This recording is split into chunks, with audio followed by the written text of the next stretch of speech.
Here we're going to look at question 5, and we're intentionally looking at the solution to start because we're going to grade this based on the formal rubric. And we're going to start with the vocabulary section. If we look through here, we're using subspace, we're using spans, we're using scalars and vectors in W such that X equals this linear combination.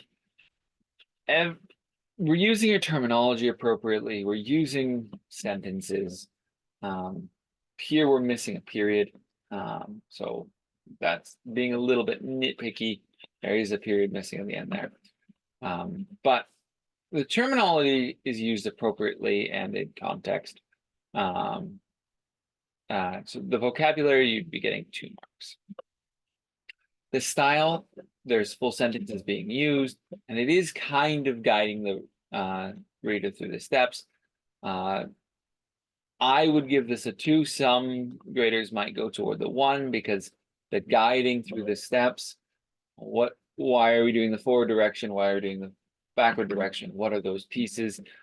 It's a little bit in isolation, but I would say that's more the audience would have to ask questions of clarification there, not so much the style. So I would lean toward the audience not quite being correct. Here, the big thing here that it's not getting a 2 is the answer for 2, the answer could be understood by a student in this course without need to ask questions of clarification, even if they have never seen this assignment before.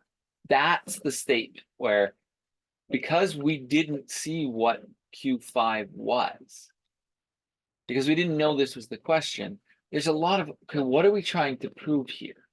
That is lingering in my head when I first look at this solution. I go, okay, what's the question? And because I can't immediately know what the question is, I'm kind of lost in terms of what we're trying to show within this proof. So I would say there are some questions of clarification would be necessary.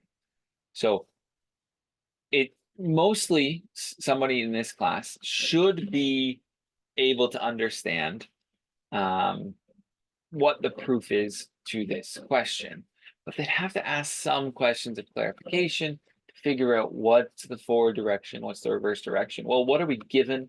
What's my global quantifiers? What's my assumptions that I'm making for the forward direction? What's the assumptions I'm making for the reverse direction? And what am I trying to prove in the forward direction, the reverse direction?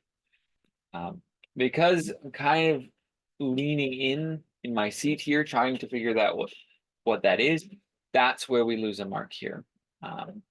So to make this to go from a 5 to a 6, really we should introduce an introductory paragraph explaining what's the problem and how are we going to solve it, go through our pieces, and we should have some sort of conclusion at the end stating, thus we've shown. And that would get this from a 5 to a 6.